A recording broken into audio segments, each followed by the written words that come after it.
Remote and hybrid work has opened up incredible opportunities. But how do you really lead or even participate in a team that you rarely see in person? How do you build trust and community? In this episode, we'll dive into what it takes to keep virtual teams grounded and connected. Hello there, this is Bradley, and you're listening to Psych Everywhere. This episode was made possible by CSPP Alliant International University. If you'd like to learn about graduate programs at CSPP, see the link in the show notes.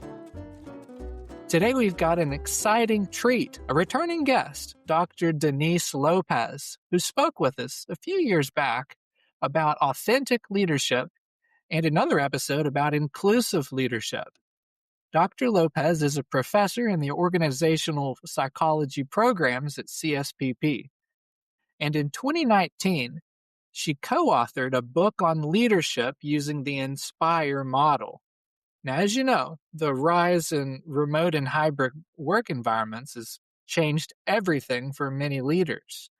So especially relevant to today's topic, this January, she published a brand new book called Lead, Motivate, Engage: How to Inspire Employees in Remote and Hybrid Teams. Dr. Lopez, welcome back to the show. It's a pleasure to be back, and I can't wait to share some of my new insights and ideas about this topic. Well, I'm really excited to hear it. I don't know that you would be aware of this, but PsyChi used to be an in-person in Chattanooga. We had an in-person office. But when COVID hit, we also moved to a remote setting. And now increasingly, we've got staff members all over the place. And so we're facing this as well. How do you build trust and community when we don't see each other around the water cooler like we used to every day and eat lunch together in that little room and all that? So, despite this rise in remote environments, when thinking about meaningful team building activities and really engaging with others, I think most people probably still picture in-person activities. Am I right about that? And if so, why is that the case? Absolutely, Brad. Most people still default to in-person images when they think of team building and creating connections. Psychologically, this makes sense. Research on social media, social presence, and media richness shows that humans rely heavily on nonverbal cues, such as eye contact, tone, body language, to assess trust and warmth. So, in-person environments historically gave us those cues, but remote work removes that default, which means that connection now requires more intention. So today, leaders must move from managing presence to intentionally inspiring interpersonal connections and engagements remotely. So that's the reason why Dr. Pearl Hilliard and I decided to collaborate again on a book focused on leading and managing remote and hybrid teams. So I must say, though, that the trend now is, not really fully remote. I think the trend is towards instituting hybrid work arrangements so that employees come to the office a few times a week and work from home the rest of the time. But I think that organizations can definitely be intentional about designing team building activities during in-person days while allowing employees to have focus time for independent work when they're working at home. So if you are in a fully remote situation, what are those biggest challenges when you're trying to build trusting relationships?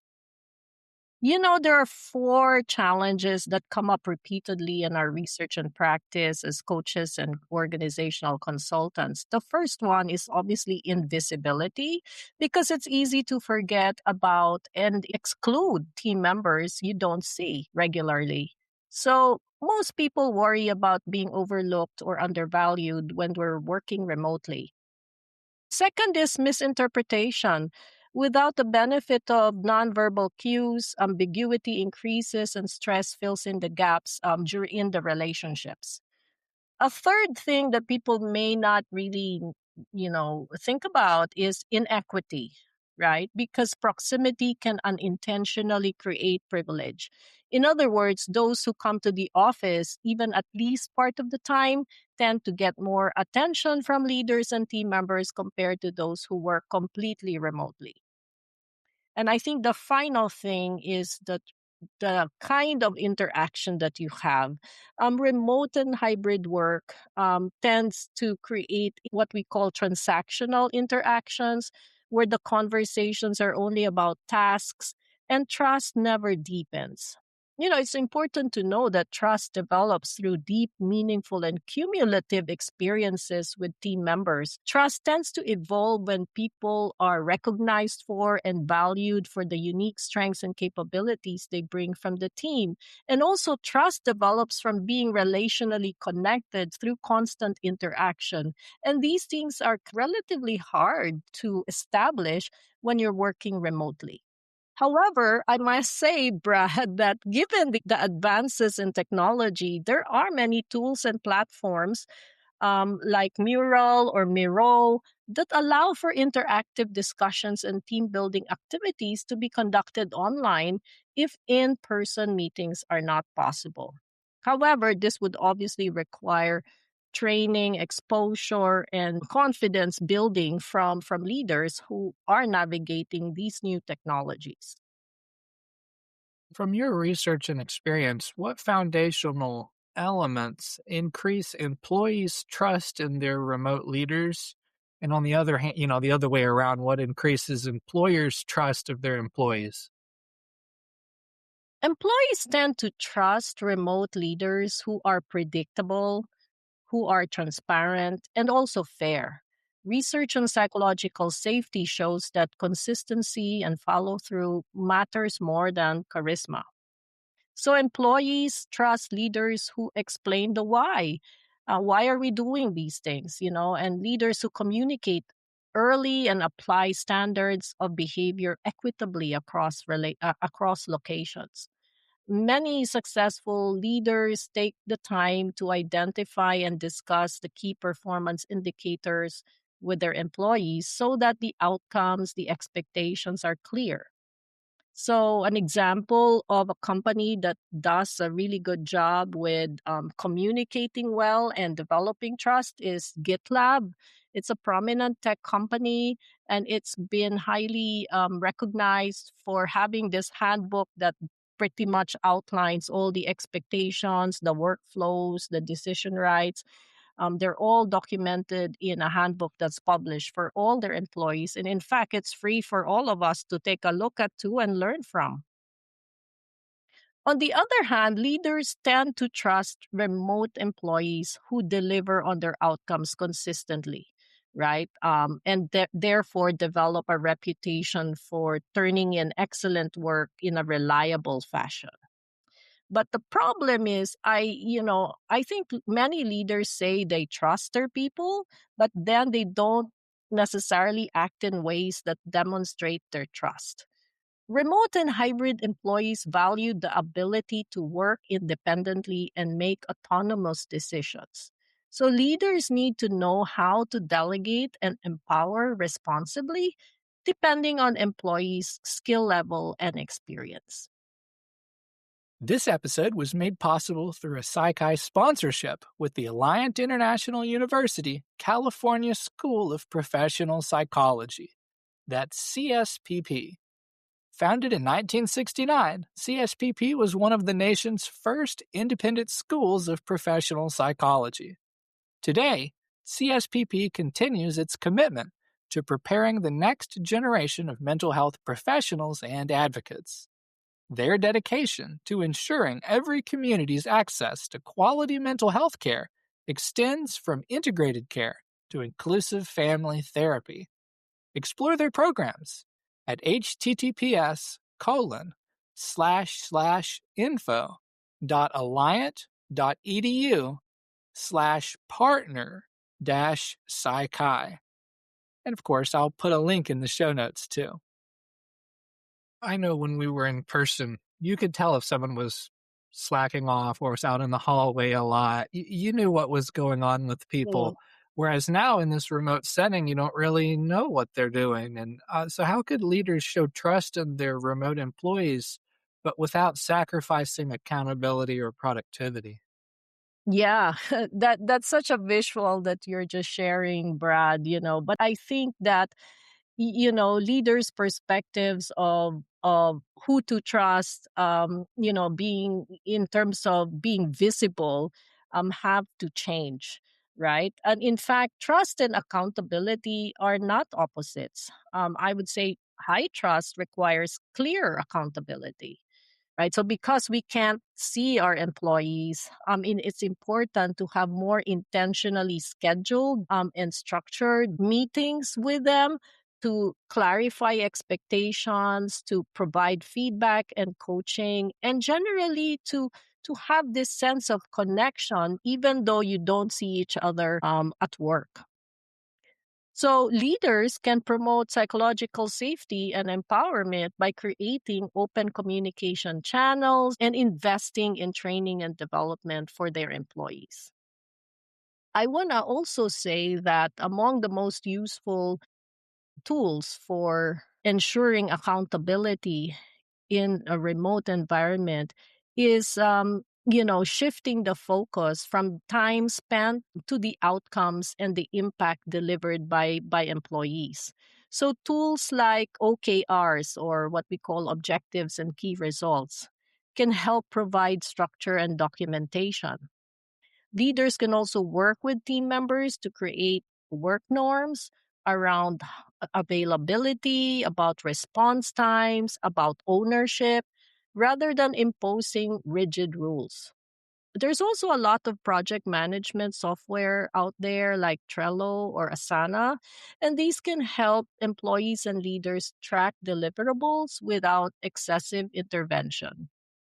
And really, I think for me, the most important are structured weekly or bi-weekly check-ins so managers can ensure alignment, accountability, and support for their remote and hybrid employees.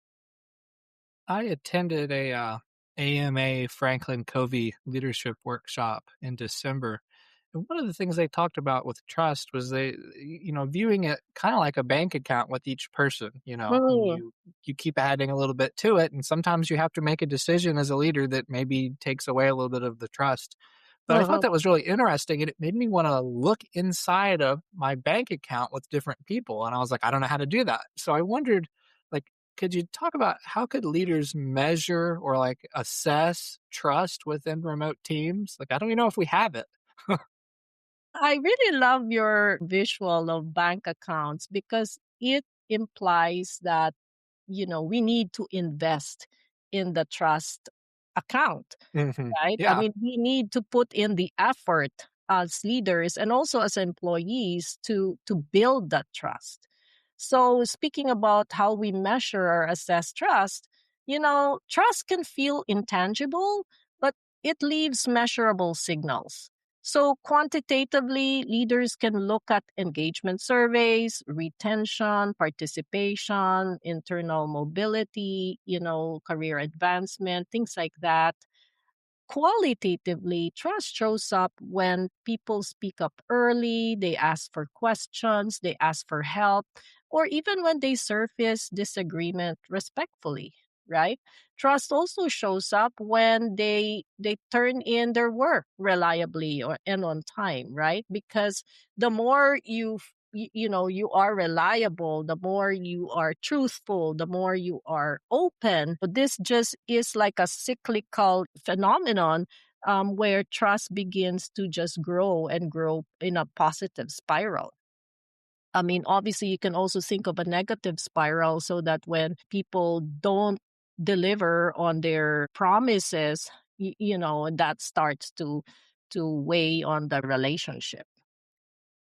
I mean, and there are many, there are simple ways also of measuring trust, using pulse surveys. There are many basic questions that you can ask, like on a scale of 1 to 5. How consistently does your manager create an environment where team members feel safe to speak up? Or to what extent is open dialogue encouraged among team members?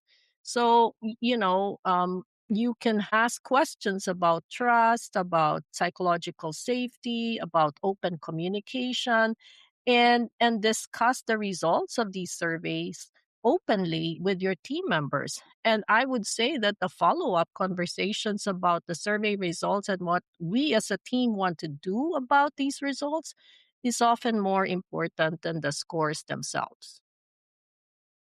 What about communication? I'm thinking both frequency and quality. What role does that play in engaging remote team members? Communication is the infrastructure of trust in remote teams. And there's a lot of research on uncertainty and sense making that actually suggests that silence from leaders is often interpreted negatively. So, frequency of communication definitely matters, but also the quality matters. High trust teams use fewer, more intentional meetings. And they also balance synchronous and asynchronous channels. So, in my book, we talk about media richness theory, for example, and it's really that idea that the mode of communication that you use has to match the message, right? So, you know how during the pandemic and probably even now, people started complaining about being zoomed out because they were Hmm. always called to attend meetings, right? So frequent that it became so disengaging. So the idea there is, do we need to attend all those meetings, or can some of those information be relayed via email or via shared drives, shared folders and files, right? So really being selective about the modality of the communication and the messages that we want to impart to our audience.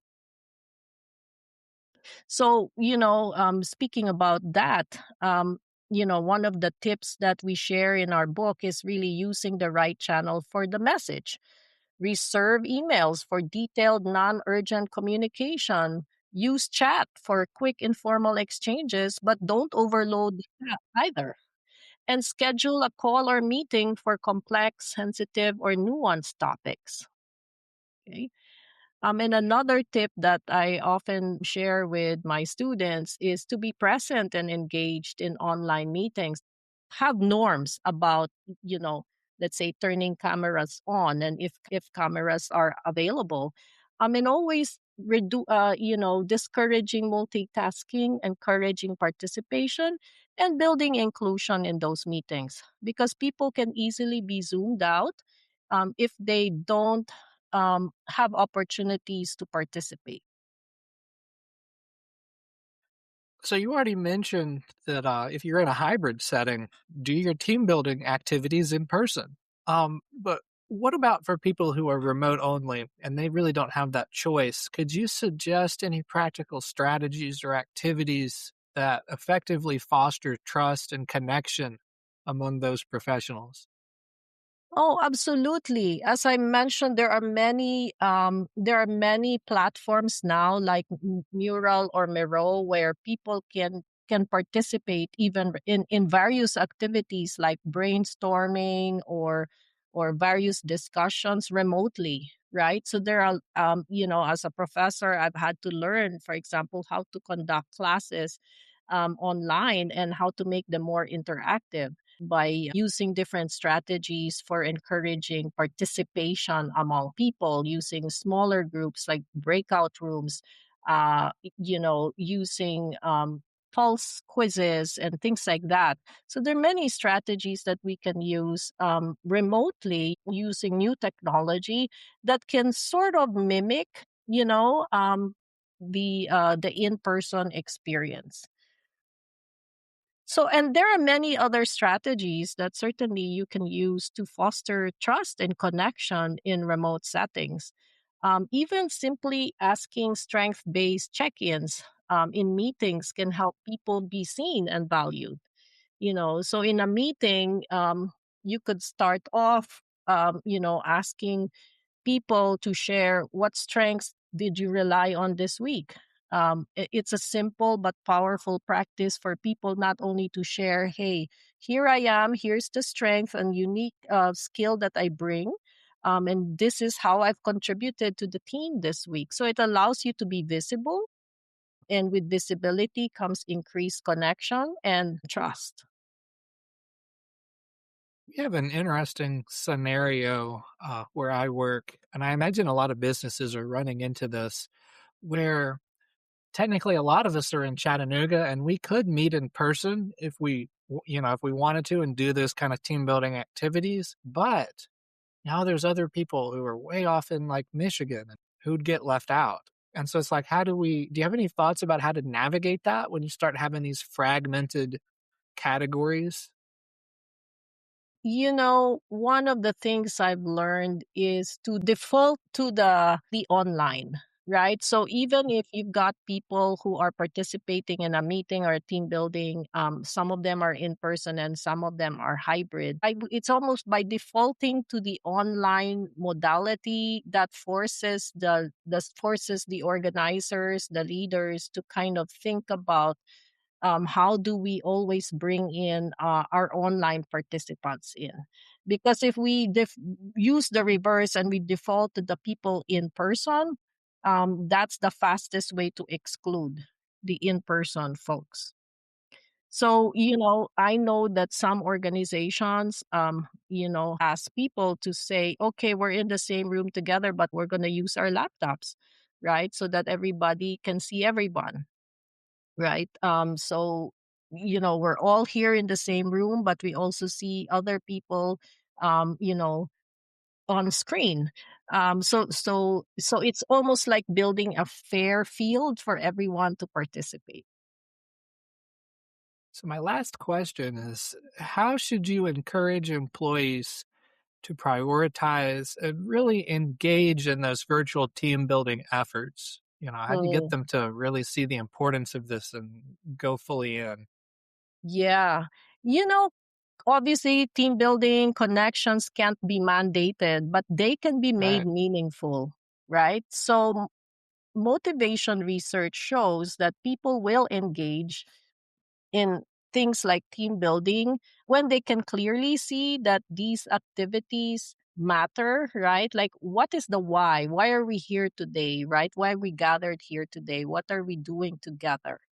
And then also leaders should be able to model the participation themselves, right? Like leaders need to show that they're fully invested in the team building. They're seen as leading the team building, and that they're very supportive, and also offering people different choices, maybe involving people a little bit in the design of these team building. Maybe people have ideas on what activities will be engaging, what questions and what topics to really focus on during the meeting.